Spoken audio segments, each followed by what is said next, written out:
It's very good information, and information we needed to hear for sure.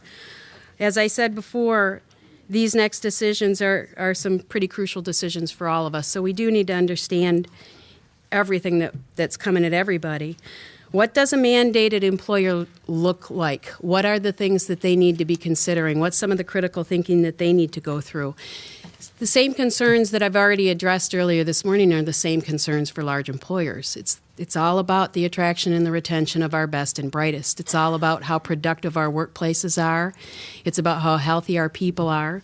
Those are the things that matter most. But I do have to stop right here, and I'd be remiss if I didn't, and at least acknowledge the fact that there are employers here in the UP, all over the country, that are going to be newly mandated, that have never dealt with this before. They've never offered health insurance. This is a whole new world for those folks.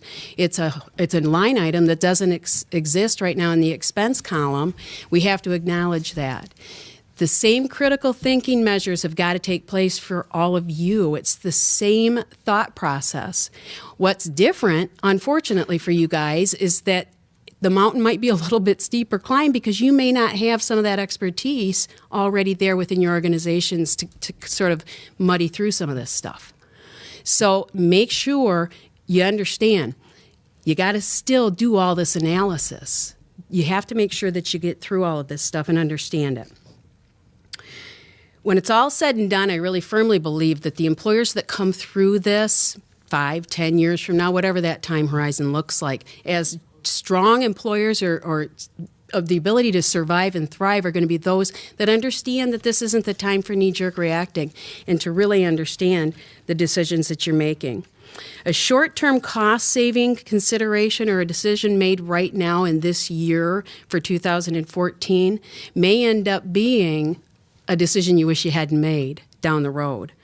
If it flies in the face of your culture, the corporate culture you've worked hard to build over the years, who you guys are, if it flies in the face of that for a short-term cost savings, that might not have been a great decision. There is no crystal ball. None of us have them. If I did, I think I'd be a rich woman. I don't. What do we have to rely on? The best possible strategy that I can give you is one that I know you're using every day in all areas of your life, and that's focusing on what we can control. Why spend an abundance of time fretting over things that are not in our control? Should we know what they are? You better. We have to know what they are so that we can manage them to a positive outcome. We have to. But there are only certain things that we can control. So what are the big things that we need to be thinking about? I want to make sure, let me give you an idea of what I'm talking about when I say managing things and not being able to control. We heard a lot this morning about employers that are going to need to be managing things like stability and measurement periods and things like that. Let's assume I'm a contractor, okay? Because we use that example. Let's just go with contractor. I'm a contractor, and my entire survival, my entire existence is dependent on being able to successfully bid work. To do that, I may need to dedicate labor to deliver that contract on time, that job on time. I may have to manage my labor differently than I did before. I may have to hire some people. They may be working longer than a seasonal worker would. They may be working more hours. People that were already there that were not eligible, maybe now they're eligible for benefits. I got a lot to manage here. What's my alternative? Don't bid the work? Is that going to be a sustainable model for me? Is that the right model for me? It might be. But if I decide not to bid that work from here on out, who's bidding it? What did I just do to myself? So we've got a lot to think about here. If we focus only on staying small, business owners, business leaders, managers of organizations, if we focus only on staying small, then we die on the vine. We have to be thinking about those things that we can control. So what are they? Minimum value, we heard at length what that looks like. Make sure my plan's compliant, make sure it's meeting minimum value. Once we've established what that looks like, what am I charging for it? Is it affordable to my people? What measure am I going to use that Joanna was talking about earlier, safe harbor? Which one do I choose to use? Let's assume I choose to use, I'm going to take my lowest paid employee, I'm going to take the W-2, I'm going to take 9.5%, I'm going to take my lowest cost plan, I'm going to do the math on that. Boom, I've got my contribution, I'm affordable. Those two things I can absolutely control. Eligibility. We heard about what's going to make folks eligible. We can control and manage that. Is it going to be easy? No. It's kind of like intermittent FMLA, probably times 10. It's going to be tough to do that, but we can control and manage that. Now, word of caution, we were talking a little bit off on the break about managing those hours and what makes folks eligible, and the 2013 look back year, and that's where we're going to determine we're either mandated. We're also going to determine who's eligible from that 2013 year. You can do what you want to do this year. It's not going to impact you. You can't get, what I'm trying to say is, you're not going to get penalized for it. But just know that as you're going through this thought process and you're making these decisions for what it's going to look like in 2014, if you're going to start managing people differently, there is language in the newly proposed regs that Joanna's been talking about in the preamble that they've put in there on anti-abuse rules. The federal government's paying attention. They're paying attention to everything we're talking about. They're paying attention to the high-profile people on Fox telling us what they're going to do to circumvent the act. It's going to get addressed. So make sure that you're keeping in mind that it may not be quite as easy as you think to circumvent this and have a zero penalty year after year after year and not insure anybody. It's going to be tough. So make sure you're paying attention to all of that kind of stuff. Communication. You can absolutely control the communication that's happening in your organization. If you don't have a well-thought-out communication strategy already in your organization, forget about PPACA, you're behind the 8 ball. But let's assume you do. Communicate and over-communicate, collaborate, make sure that your people understand the decisions you're making, the thought process behind them, how it's going to impact them, what their options are going to be. They need to fully understand all of this so that they can embrace the decision. That's probably the most important part of this. How can I embrace something when I don't know why you did it? Especially if I view it as an impact that's negative to me. Well, if I understand everything behind it, and I know that's tough to do, you can't get way in the weeds where she took us, but they can at least understand why it's the best for the organization to keep the doors open, to keep us all employed. Make sure that you're communicating that. You can absolutely control it. Some other considerations that you may want to be thinking about, we already talked about contribution strategies. You may want to rethink some of those, make sure that those are going to work for you. The Medicaid expansion I talked about earlier. If you're a large employer, this is really meaningful to you. Pay attention. If some of your people are some of the 500,000 newly eligibles in Michigan that are going to go into Medicaid, you're going to have some folks come off your plan. Obviously, that's a dollar-for-dollar direct cost. If you're a fully insured, if you're self-funded, or an over 50 group, you're experience rated for sure. So the claims from that population are still a component of your premium off the exchange, and nobody's going into the exchange in 2014 if you're a large employer. So make sure that you're paying attention and doing some analysis on that. And though it may not be a popular thing to say, it's true. There's a clear link established between income and health status. And so the experts are predicting that the larger employers will benefit from the Medicaid expansion because some of the unhealthy lives are going to move out.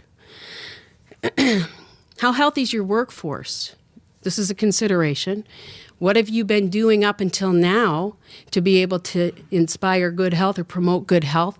Some of you probably already have some pretty well-established wellness plans in place, and you may be using the provision already in HIPAA, the 20% allowable in the differential and premium to be able to incent healthy behavior for your employees. Great, I'm glad. If you didn't know it, most of you, if you've got a plan like that, you know it's going to 30% January 1st, so you've got more tools in the tool bag than you did before. If you haven't dipped the toe in yet, consider it. There are a few gifts in PPACA, very few. There's a few gifts there, though, so know where they are and know how to use them to affect productivity, because again, I'm going to come back to productivity. It all boils down to that for every single one of us, whether you are a for-profit manufacturer or a nonprofit organization delivering service to clients. We're trying to inspire our people to be as productive and as efficient as possible. This is a big part of the equation. So make sure that you understand all of these components, what's in there for you, and what you may be able to take advantage of.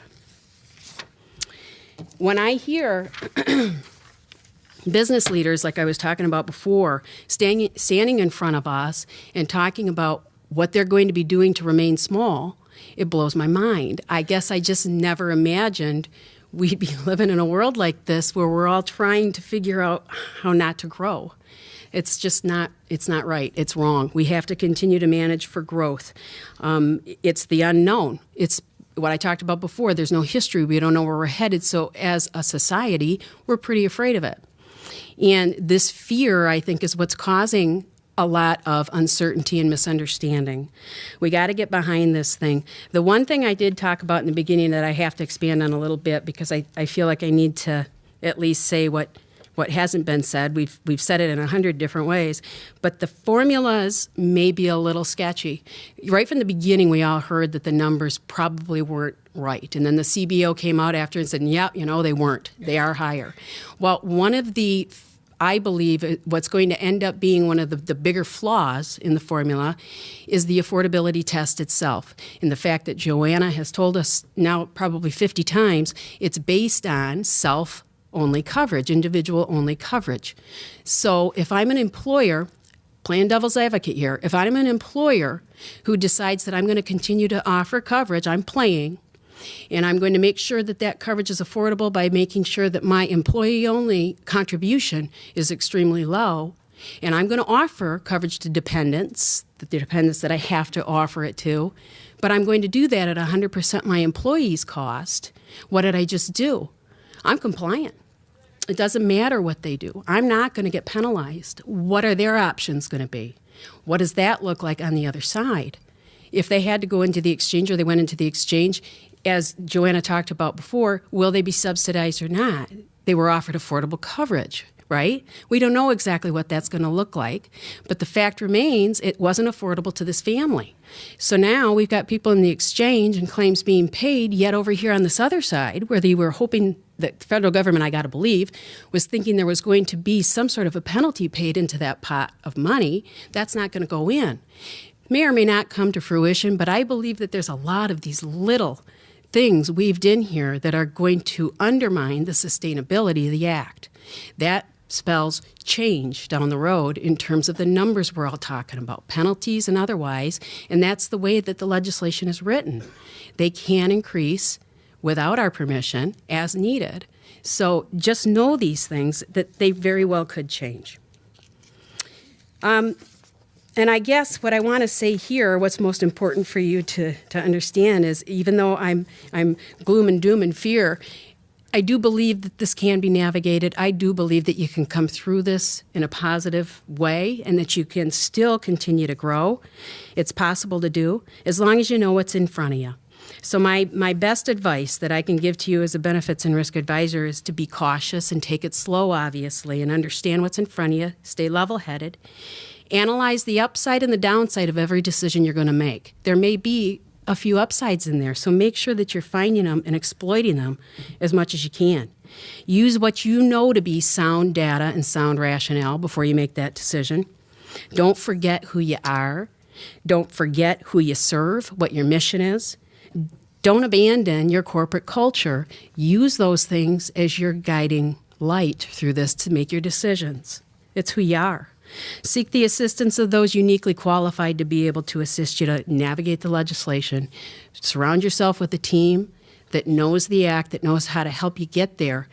Most importantly, probably, that knows you and knows your organization and what the values are.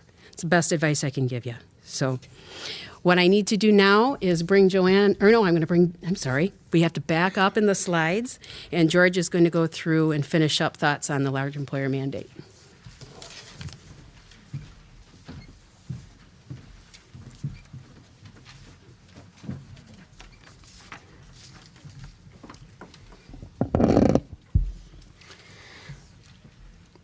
So here's the great thing, though.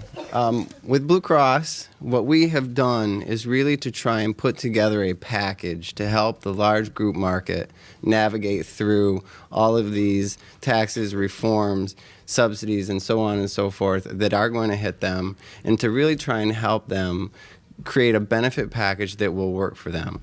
We've done this in two major ways, the first of which is called Healthcare Path Forward, and I'm going to demo that here in just a moment. But what that really is it truly looks at our group business that we have currently insured.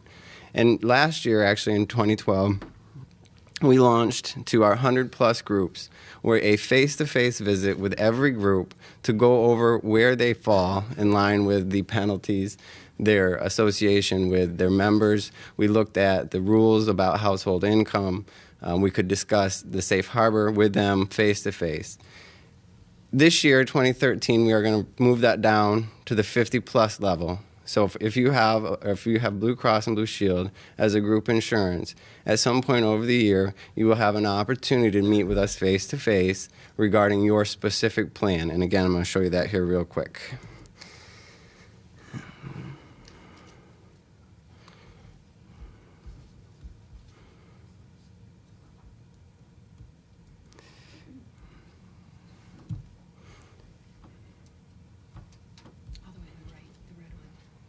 I didn't know your mouse didn't work. I got it. You got it? Yeah, I got it.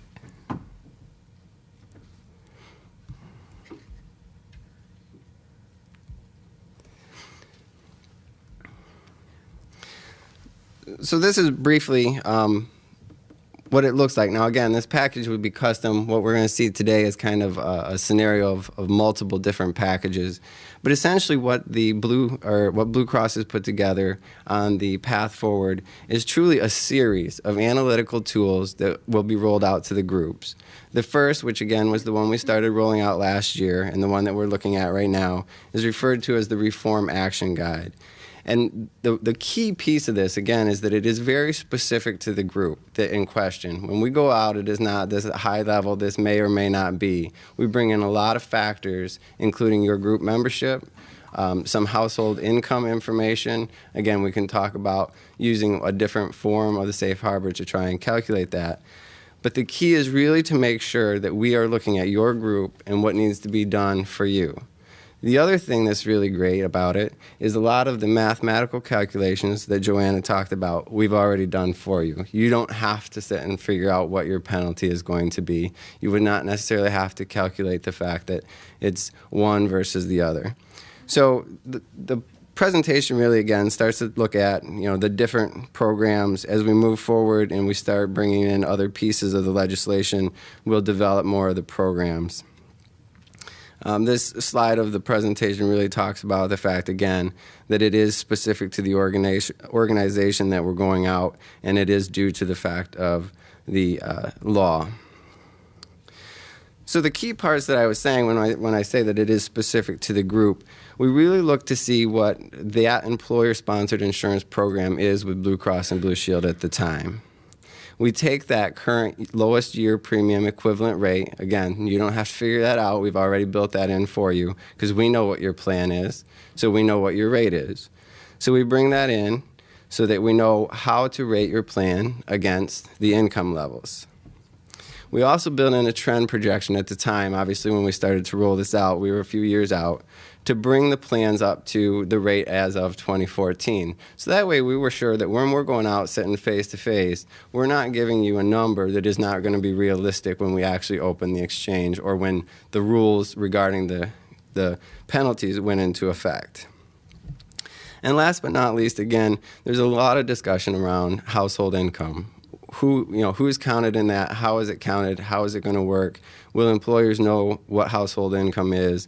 The safe harbor laws that have been, or rules that have been brought in to help assist with that.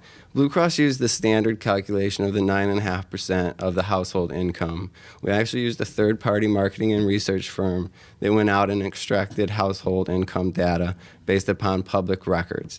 So we tried to bring that in to make sure that it was realistic as possible.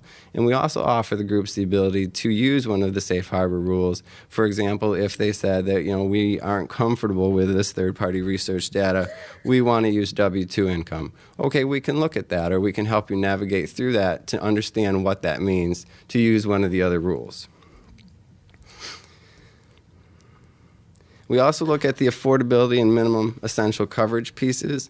Again, Blue Cross is ensuring that all of our plans, individual or group, will meet the minimum essential coverage guidelines. So we're basically taking that concern for the group off the table. You don't need to calculate whether or not your plan that you are offering will meet those requirements. We'll do that for you. The piece that we really need to look at with you as a group is your plan affordable?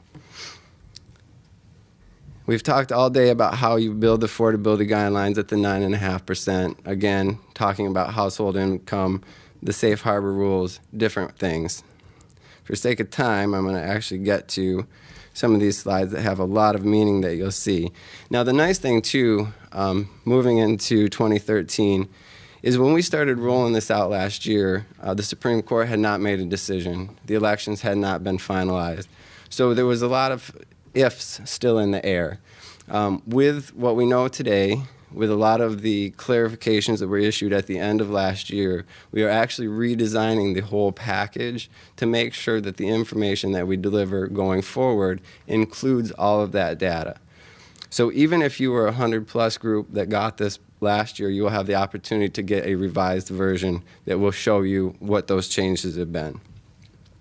This slide, which is included in the presentation, is really just meant to be an easy to determine, am I subject to penalties or not? You just read down as a flow chart. Do I have employees who have household income at less than 400%? If the answer is yes, you move to the next level. If the answer is no, then you just have no penalties. And you just keep working your way down. And it drills, like I said, all the way down through the subsidy. It's easy to write it in words, but sometimes it's easier to really see it, visually to see if this, then that. And it really drills it down. It's a great slide.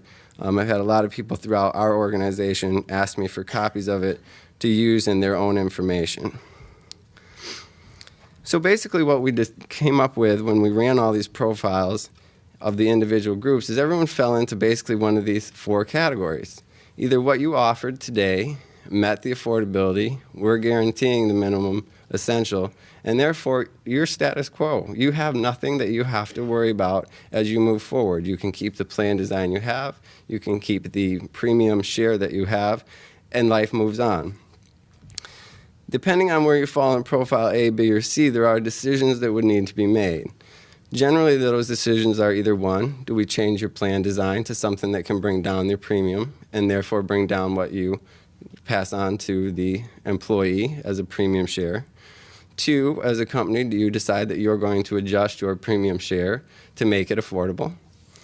And three, in some instances, do you adjust your wages? Do you pay your employees more to make it affordable for them to fall under the 9.5%? Or do you just decide to pay the penalties? In some cases, honestly, the penalties may be less than the overall result of making a change. So here's really kind of the glory of the report because of the fact that this is where we bring in all of the group-specific data. And really, when we look at this, and here it says generic package, but this would be the name of the group that we're visiting that day. It would show underneath their name the number of employees that we have in our data based upon, again, we know how many people you have enrolled in our plan. They're enrolled with us. And then after that, you'll see that there's a number that says used in analysis. Again, because we use a third-party marketing research firm to go out and collect household data, if we can't reliably gather data about that individual employee, we can't include them. That's not fair to you as an employer. So we actually extract them out of the group. So in this example, it's just basically saying that there was 1,000 employees. Of those 1,000, we were only able to verify household income on 900 of them. So those were what was used in the analysis. Now, again, because of the key really is the fact that it's the under 400% that would be eligible for a subsidy on the exchange. If you had someone and didn't fall in this category, they were making over 400% and they went to the exchange, they wouldn't be eligible for a subsidy anyway, therefore you wouldn't be paying a penalty. So this profile 0 is really the one that we talked about. They don't have to do anything. What they have today is in line with premium, it is in line with benefit, it is in line with everything that they need to ensure moving forward there is no penalty. Now the interesting thing that you'll note, and we did include this in our package because it does appear that the state will in fact move to 138% of household income for Medicaid. Again, if for some reason that changes, all of a sudden we would certainly update the report. But the assumption is that the state will do that. So if you look at the little orange box, Basically, what this really lets employers know is this is your risk. You have 128 employers based upon what we show as household income that would be eligible for Medicaid and leave your program. That may or may not have an impact. If you're at a group that is essentially at 70 employees, and if you have 30 of them that are now going to be eligible for Medicaid and they leave, now you become a small group because you fell under that. You don't have that membership. So that's really what that tool is used for. Then we do break it out for the same group. You know, again, this is all hypothetical, but based upon this, we show if they do nothing, they have no additional premium contribution required, and there would not actually be a reform subsidy against them. However, if this group chose to end coverage altogether for their employees, based upon the penalties required, they would be subject to $3.2 million per year in penalties for opting out. Now, if you do the simple math, and Joanna alluded to this earlier, it does not compute. Blue Cross builds in a 40% shift in actual tax. If you look today, your taxes or your benefits as an employer are a pre-tax benefit. Penalties are a post-tax penalty. So essentially, we're building in a 40% tax shift to say you were getting this benefit pre-tax, you're now paying a post-tax penalty. So in addition to the penalty, you have to recognize there's an additional cost to your company that equates to roughly 40% tax. So we build that into our number because, again, we want the groups to really understand that it's not necessarily just, you know, $2,000 times 100 people. There is more involved to that. Profile A, and again, I'm not going to go through all of them in great detail. This one just shows that in this particular group, they would be subject to $5 million in penalties. However, if the group kicked in an extra $2.5 million in their own employee contribution or in their employer contribution, they could avoid those penalties. So the group would decide: do I want to pay $5 million in penalties, or do I want to pay $2.5 million more into my package to ensure that it is affordable? Again, that would be the group's decision. That same group could essentially choose to pay $3.2 million and get out altogether. And again, we have these discussions face-to-face with those groups while we're sitting there. Profile B, almost a 50-50 split. Either you pay the penalty or you bring up the contribution. You're at about the same rate. Again, same result if you decide to opt out, $3.2 million. Profile C, this one, again, brings in the fact that in this case, the subsidies switch, so your penalty actually would be $2.5 million versus the actual premium contribution of $5 million. Most likely a group in this situation would choose to pay the $2.5 million and not adjust their premium share to their employees. Again, because it's all the same group, $3.2 million for the exit. In the guide that or the presentation, we do include, because a lot of people are not familiar with the actual federal poverty level and how to multiply that out, we actually do a family size up to 8 and multiply that out to the 400% so that people have an idea when they're going and looking at their payroll what those amounts are that would still let someone qualify. So that was very brief due to time as far as what those are. You know, again, we will be rolling those out. So as we move forward, we'll have a lot of information that we'll be able to pass along. There are some that, you know, again, that we have already rolled out on the 100+ side, and certainly we can talk about that further. So let me switch.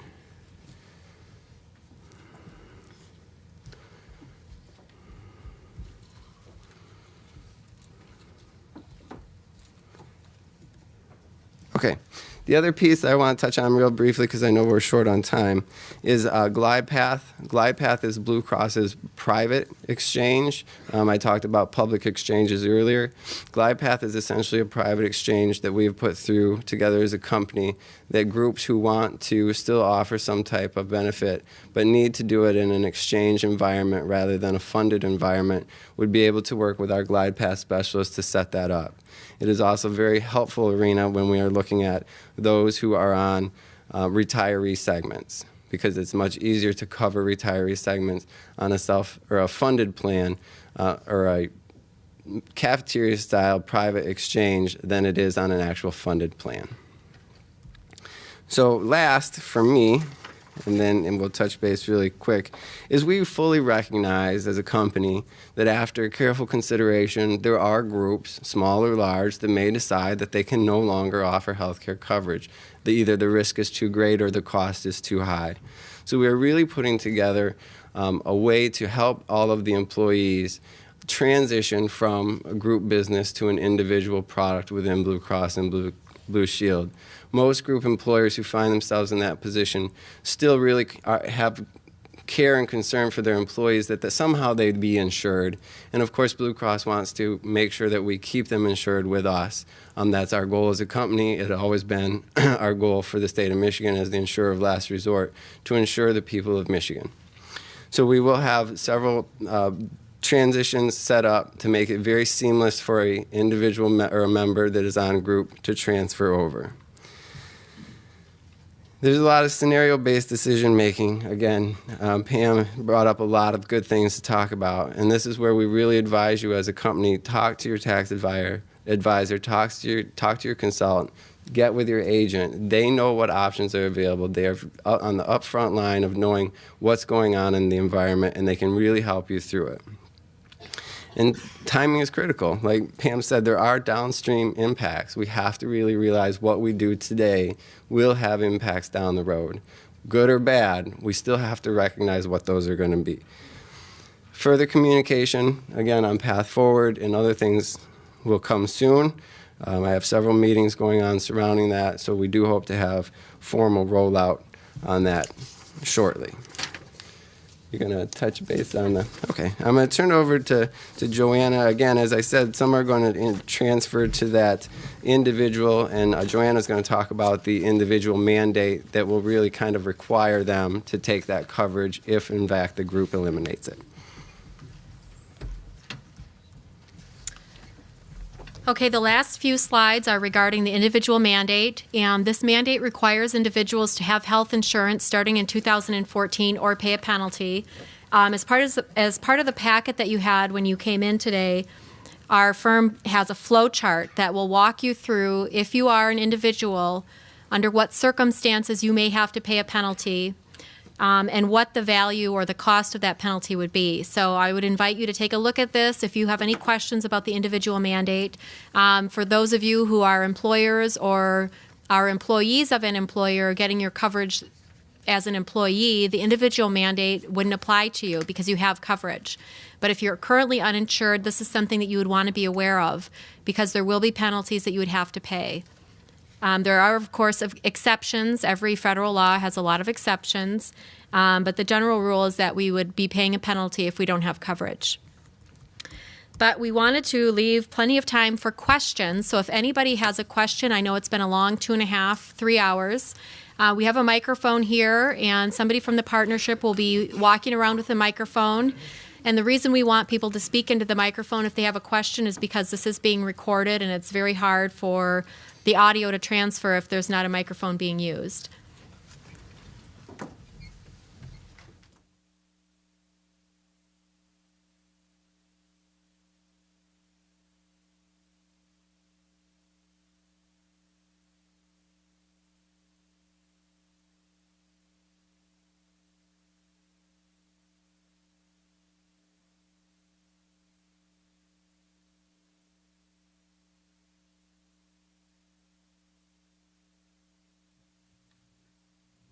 I always have a lot of questions.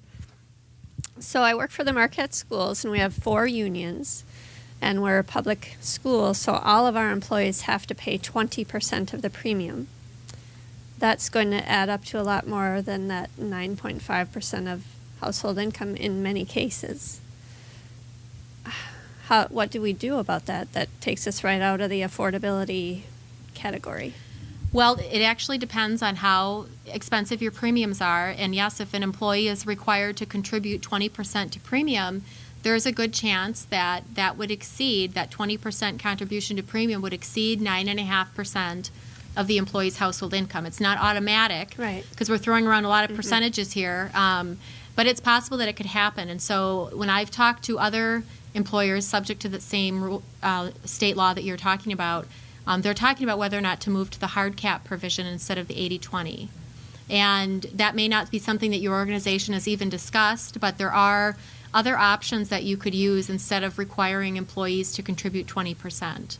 So that's, if the math doesn't work and you can see that that 20% required contribution as a public employer is going to make your coverage not affordable, then you may want to consider doing something other than the 20% contribution. And if you have questions about the hard cap, it's been a while since I've looked at that, but as a public employer, you can either require your employees to contribute 20% to the premium cost, or you can establish, I guess, what you would call a ceiling on what the total premium could be in the first place. And so that's what the hard cap is. I had a couple others. What if they lie? What if they say they don't have an affordable plan, but legally they do?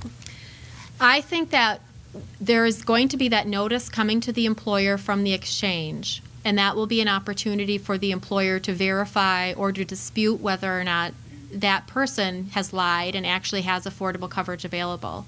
So there will be a check and balance in there. So if somebody lies, it will catch up with them. But there has been nothing written that I've seen about what consequences would come to the employee for lying. Usually when you lie to a federal or state agency, there's big trouble involved. But I haven't seen whether or not there would be any kind of penalty for lying. I don't know.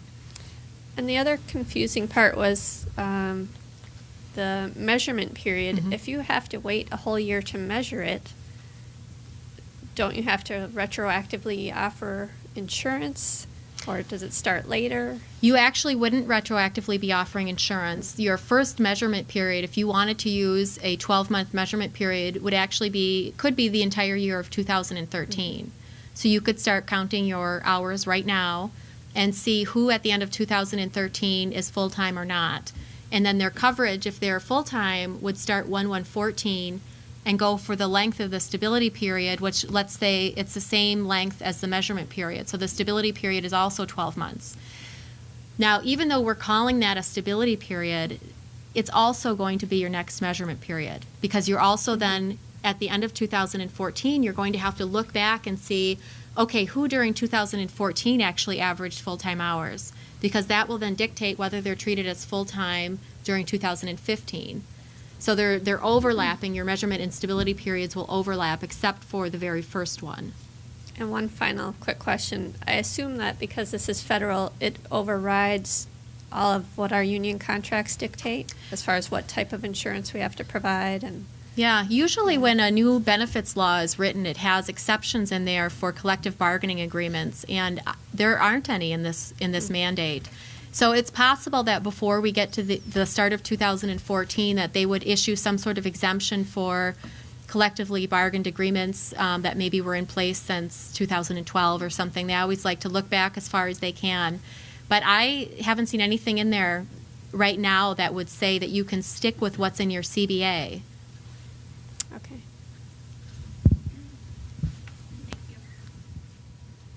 That was a very nice presentation.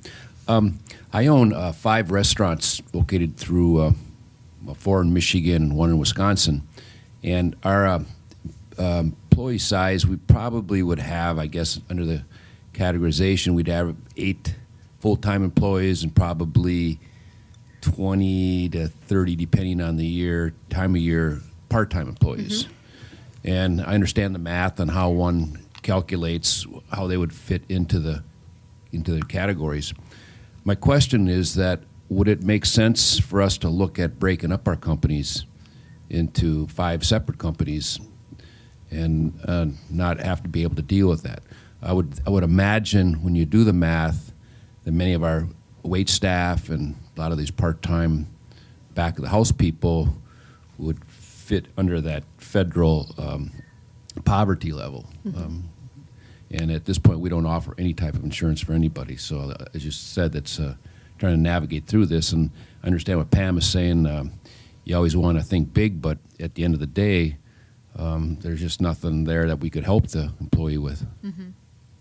So you own 5 restaurants, and you're wondering whether or not you would be a large employer subject to the mandate. And you're thinking, if the numbers show that you would be a large employer, meaning you have 50 or more full-time employees and you would be subject to the mandate, would it make sense to break up the company maybe into 5 small companies?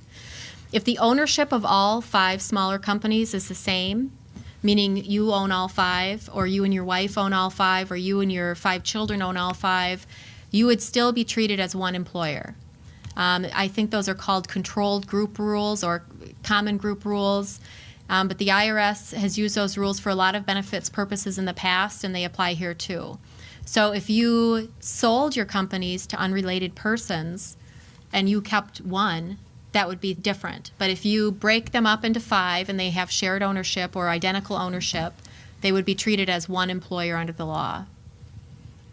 And if you, for example, let's say you have 4 children, you own 1, child A owns 1, child B owns 1, C owns 1, D owns 1, they would still be considered one company because you're all related. So they're really trying to get you wherever they can. Now, you may find when you actually do the math that you wouldn't be a large employer. So, or that if you go through a penalty calculation that it wouldn't be as negative as you think. So don't get too depressed. I'm an insurance agent in the UP here, and I was wondering, what are the implications for self-funding, like the larger accounts? Do all these same rules and regulations apply to that? Unless you want to jump in here, regardless of whether you have a self-funded account or a fully insured account, the mandate would apply to you the same way. In terms of some of the rating that George talked about, what your premiums are based on, I do think there's a distinction between whether you're a small employer with an insurance policy versus a large employer who's self-insured. Yeah, there are some variations when we look at particularly moving forward to large group going on the exchange and the way that the insurance will be rated. All products on the exchange, again, have to be rated on those factors of tobacco use, age, so on and so forth, geographics.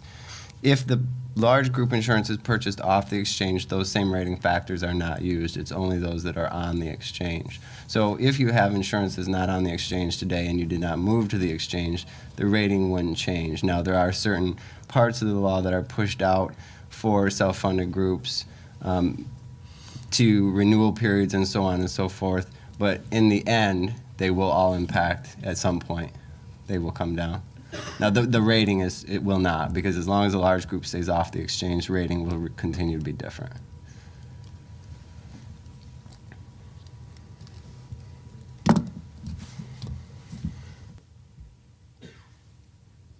My question is about part-time employees. We consider our employees part-time all year, but you have a 30-hour rule.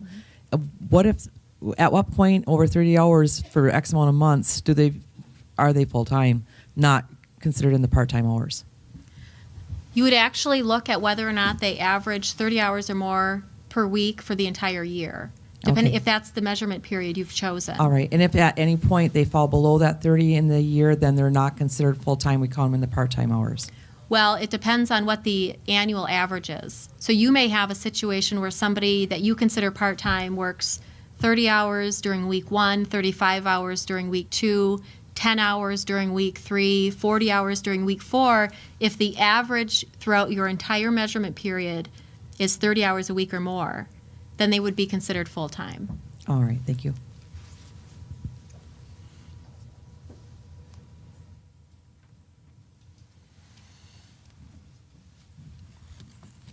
My question surrounds a nonprofit. We have less than 10 employees, so we're not going to be penalized. We've been wanting to get our employees insurance and can't afford it. So if they go to the exchange, become qualified for insurance, is there any expenses to the employer, and or can the employer help subsidize some of those expenses to the employee? There would be no expenses to the employer because, as you stated, you're a small employer, so you're not subject to the mandate, which means you're not subject to the penalties. If you would like to subsidize coverage, you certainly could. I think there are some rules on whether or not premiums paid to the exchange can be made through a cafeteria plan, and I think that answer is no. But if you wanted to subsidize the coverage, I don't see why you couldn't. You might want to be sure that it's done through a pre-tax basis somehow, and I expect that could be done. And once the exchange does open, I mean, it might be of value for you to look to see what products are available on the exchange if you're going to look to subsidize that somehow. And still, you're at an ideal employee base for the tax credit, being that you're at less than 10 or 10 or under. So it may be, if you're already considering some type of subsidization of benefit, to take advantage of the tax credit and still use the exchange to purchase insurance because of the rating factors that will be used on the exchange. It may be, again, I haven't seen the rates yet, but it may be more affordable than you think once you start to build in the tax credit. And then that would be something that you could look at as an expanded benefit for your employees. But until those rates are out there, I mean, it's just something to consider if you're already looking to contribute something anyway. Okay, I have a question. We have a 8-1 plan year renewal. So what does that all mean to me? I mean, do I have to I have a cafeteria plan, my plan year documents? I mean, should I just start drafting them for a calendar year right now and do a shortened year next year? I mean, do we know what's going to happen with me? Sort of. When the regulations came out in late December, the regulations are issued in what's called the Federal Register. And whenever an agency writes regulations, they include a commentary in the Federal Register that explains why they wrote the regulations the way they did. It also includes examples sometimes, so lawyers always read the commentary because it sometimes is more helpful than the regulation. And while the regulation itself does not address a non-calendar year plan, the commentary that the IRS wrote as they were writing the regulation shows that they are probably going to offer transition relief for plans like you. One thing that I can think of as an example is that I think if, starting with your plan year that starts in 2014, so 8/1/2014, as long as you offer affordable coverage of a minimum value starting 8/1/2014 to your full-timers and their dependents, you wouldn't be penalized on what happened prior to August of that year, assuming you were offering coverage. So that's one thing to consider, and there are also other transition provisions or relief provisions in that commentary that would protect a fiscal year plan, because the IRS recognizes that not everyone has a calendar year plan. Okay, and then also, we offer cash in lieu benefits to our employees if they're on their spouse's plan, and they have to provide coverage, with their spouse or whatever. And I'm trying to think that through. If they would want to purchase insurance through an exchange with that cash in lieu of benefits, is that something that somebody might want to do, or is that not going to be, should I address that somehow? Well, I think it is still a good idea to offer cash in lieu and benefits. The idea behind the mandate is not so much, this is getting really tinny, I'm sorry. It's not so much that you actually cover someone, it's that you make the offer of coverage. So if you offer coverage to your full-timer and say, hey, if you decline coverage because you have it elsewhere, I'll give you $100 a month, you've still made that offer.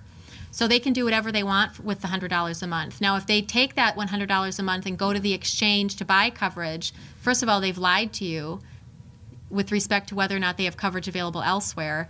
And also, because they were eligible for affordable coverage of a minimum value with you, they probably wouldn't be eligible for any subsidy on the exchange. They could still buy coverage on the exchange, but they would be paying full price.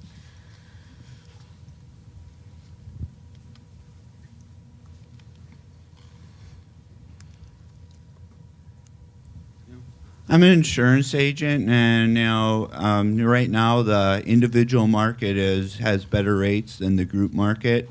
And somebody I know, they have close to 50 employees, and so they might meet the threshold or not.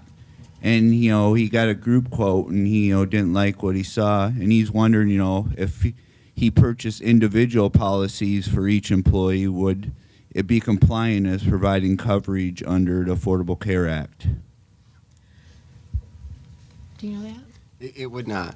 It would not. And two things here to think about. One, you lose all the tax deduction because you cannot deduct that because it is not an employee-sponsored plan. Those are individual plans, and they are not tax deductible to you as a group. Two, then because of that fact, the government does not consider that being group-sponsored affordable coverage. Basically, you're just giving your employees a raise to go out and purchase individual coverage is really how they're looking at it.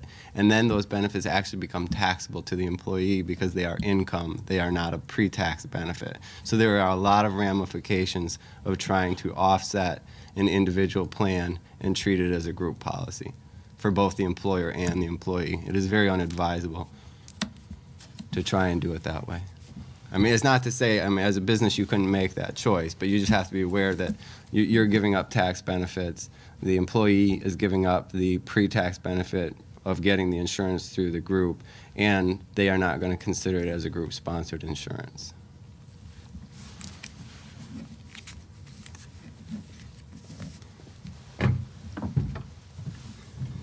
Thank you all very much for coming out today. We really appreciate it. A special thank you and a round of applause for our panel.